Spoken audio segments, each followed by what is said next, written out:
سورہ نمل آیت نمبر 25۔ اعوذ باللہ من الشیطان الرجیم، بسم اللہ الرحمن الرحیم۔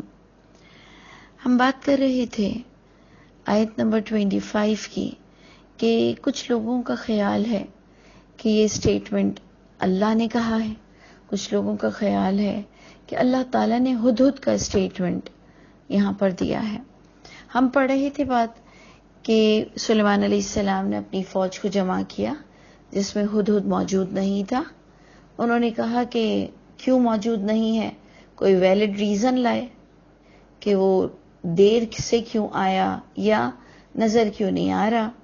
یعنی آپ سوچئے کہ ان کو بھی نہیں پتا تھا کہ ہدہد کہاں ہے۔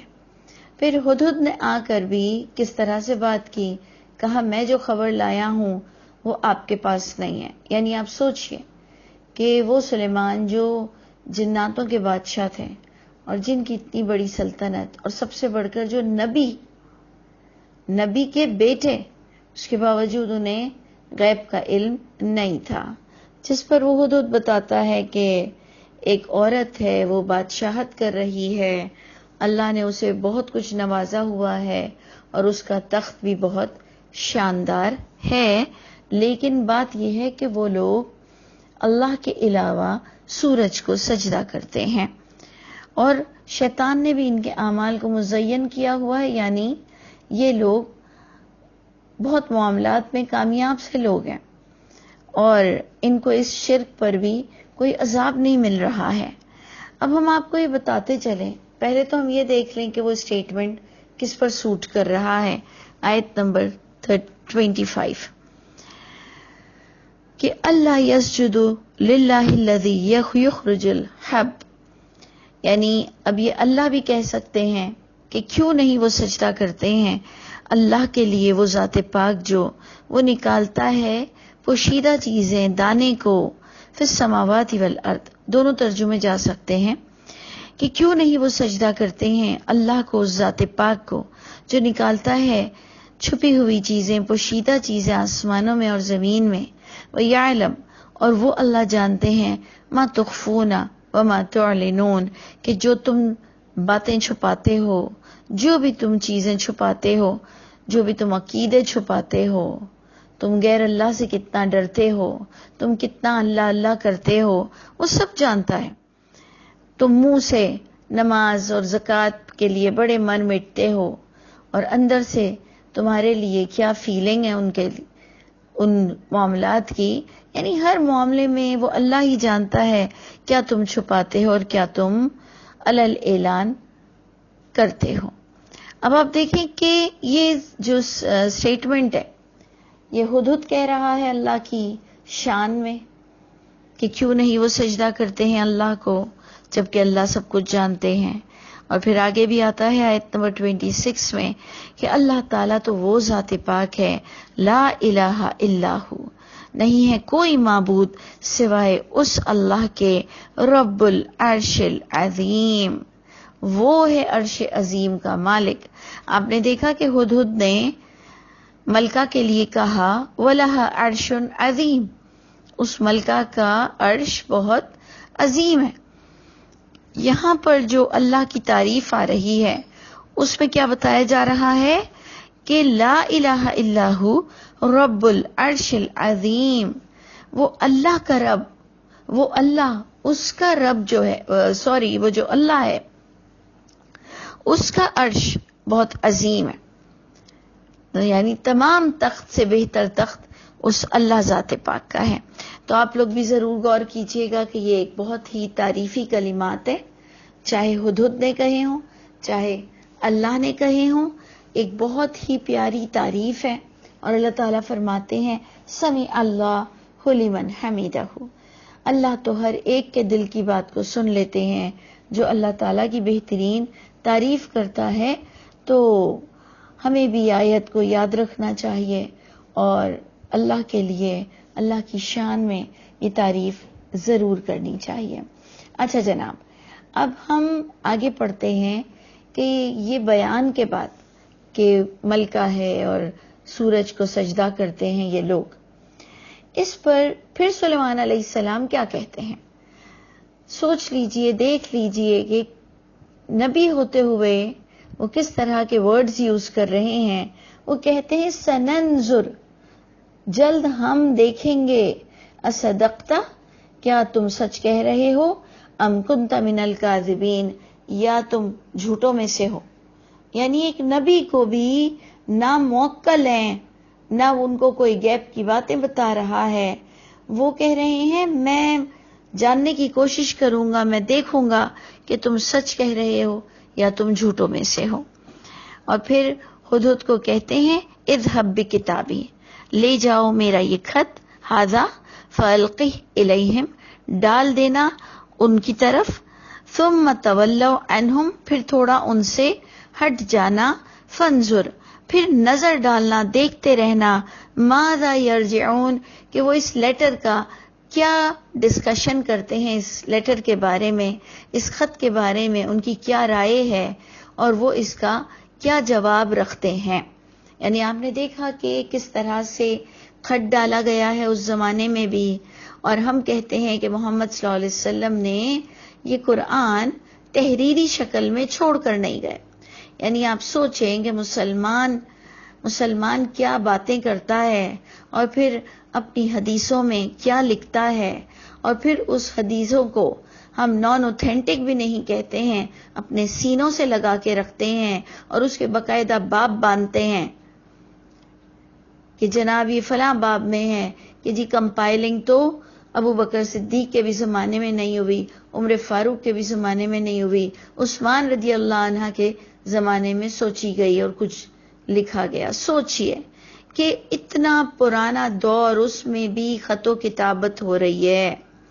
اللہ کی کتاب نے قرضے کو لکھنے کو کہا ہے، قرضدار کو لکھوانے کو کہا ہے، لکھنے والے کو کتنی آرڈرز دیے گئے ہیں، اور اتنی پریشیس بک جس کا اللہ تعارف پہلی آیت میں کراتے ہیں سورہ بقرہ کی کہ ذالک الکتاب لا ریب فیہ، یہ وہ کتاب ہے جس میں کوئی شک کی گنجائش نہیں.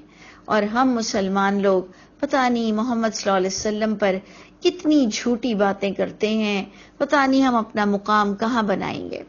تو آپ دیکھیں کہ اس زمانے میں بھی خط و کتابت ہوتی تھی، اور باقاعدہ آپ دیکھیے تو صحیح کہ ہدہد نے وہ خط ڈالا اور پھر اسے آرڈر ملا کہ تم دیکھنا کہ وہ کیا رپلائی کرتے ہیں.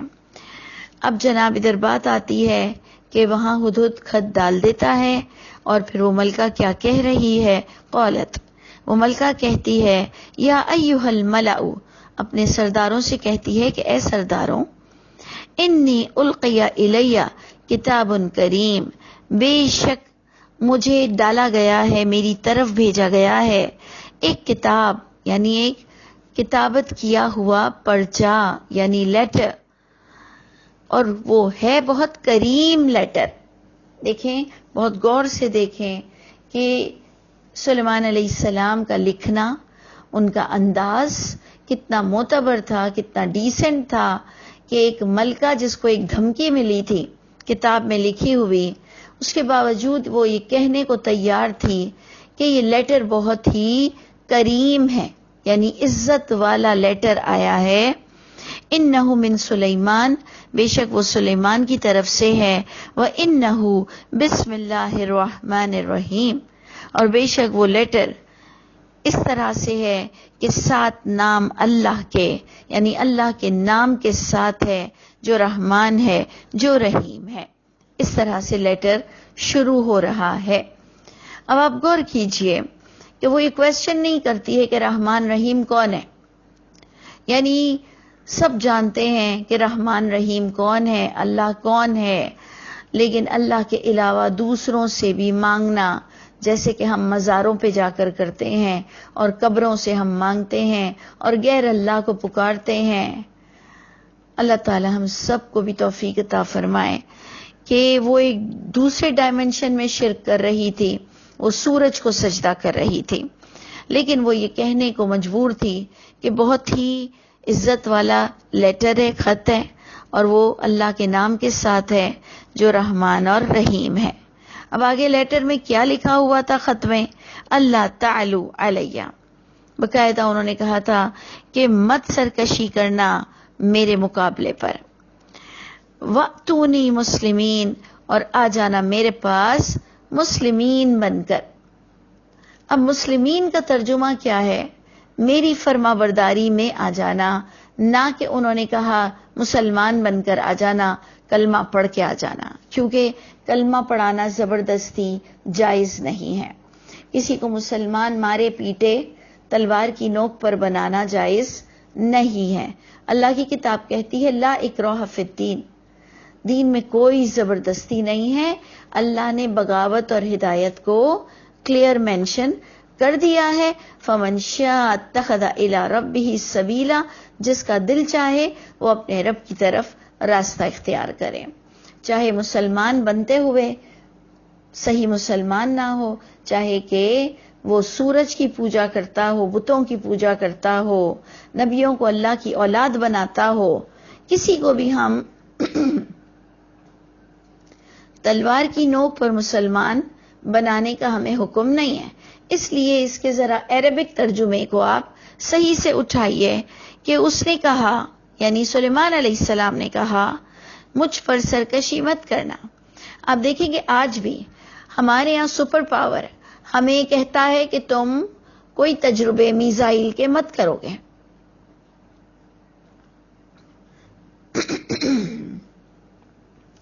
آپ نے دیکھا ہے کہ آج بھی جو بھی سپر پاور ہے وہ دوسرے ملکوں کو کہتا ہے تم یوں نہیں کرو گے اور تم یوں نہیں کرو گے، اور تم یوں آئل نہیں نکالو گے، اور یوں تم مائنز نہیں کھودو گے۔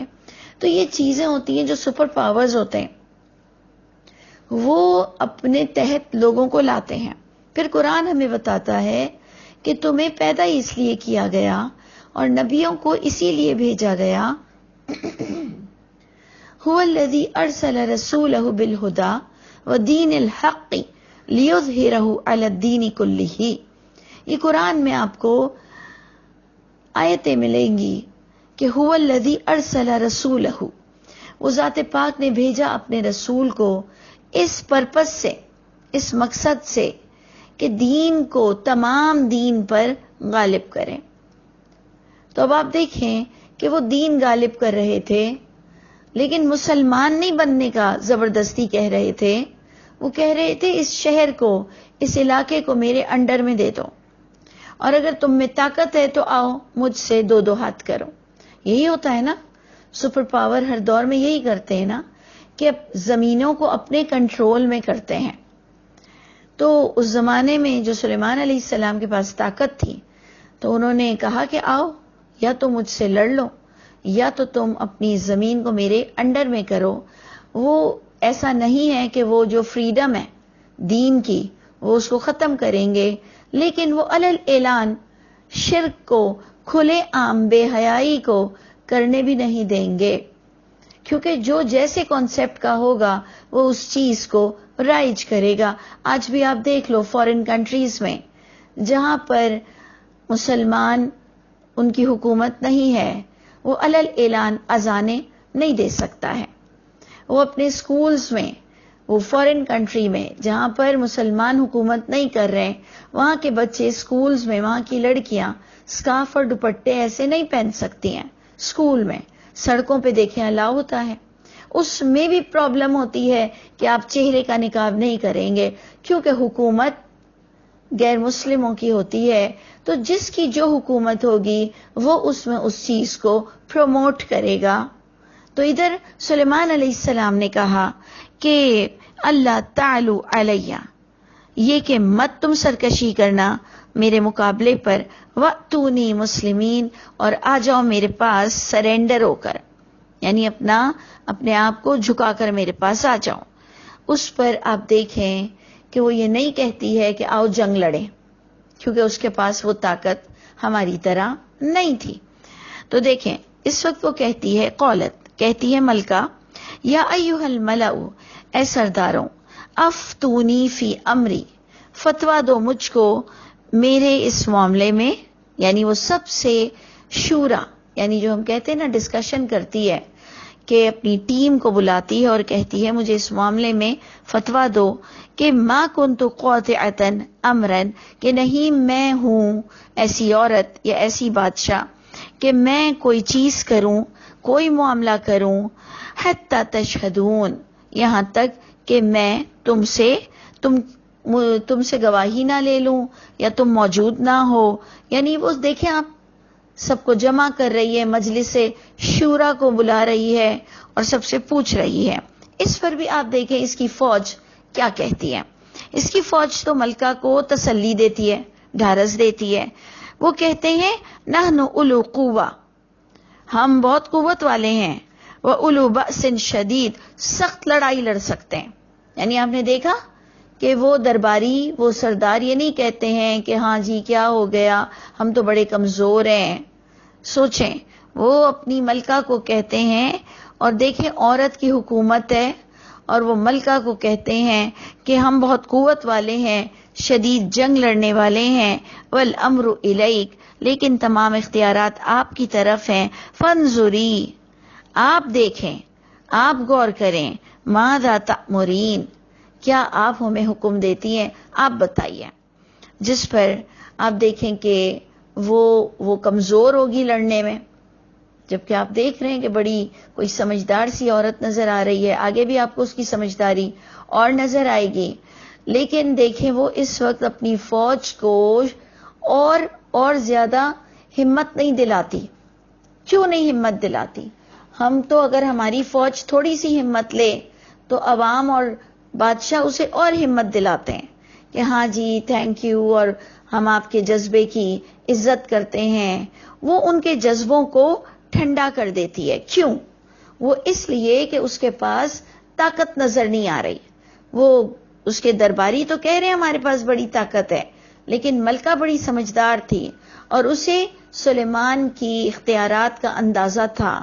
اس نے کہا ان سے لڑنا فضول ہے، اور وہ ہدیہ بھیجتی ہے پہلے، یعنی رشوت بھیجتی ہے پہلے، کہ دیکھتی ہوں کہ سلیمان نے پیسوں کے لیے یہ زمین کو لینا ہے یا واقعی اس کو اپنے دینی نظام کو علل اعلان جاری کرتے ہوئے ہمیں نیچا رکھنا ہے. دیکھیں جس کا ملک ہوتا ہے وہ اپر ہینڈ ہوتا ہے، اور جو اس میں رہنے والا ہوتا ہے، اور اگر وہ دوسرے دین سے تعلق رکھتا ہے، جس کو ہم بھی اپنے یہاں مائنورٹی کہتے ہیں. ہمارے یہاں بھی جب کوئی غیر مسلم رہتا ہے تو ہم اس کو مائنورٹی کہتے ہیں، کہ ان کو وہ حقوق ملیں گے، ان کو ان کی عبادت کے حقوق ضرور ملیں گے، لیکن وہ علل اعلان شرک کے اڈے کھول نہیں سکتے. لیکن آج افسوس تو اس بات کا ہے کہ مسلم کنٹریز میں بھی شرک کے اڈے کھلے ہوئے ہیں. تو اللہ تعالی ہم سب پر رحم فرما دے. انشاءاللہ ہم آگے ڈسکس کریں گے، لیکن میں صرف آپ کو اتنا بتا رہی ہوں کہ ملکہ اپنی فوج کو حکم نہیں دیتی ہے اور بہت ہی انٹلیکچول پوائنٹ بتاتی ہے. انشاءاللہ اس پر ڈسکس کریں گے.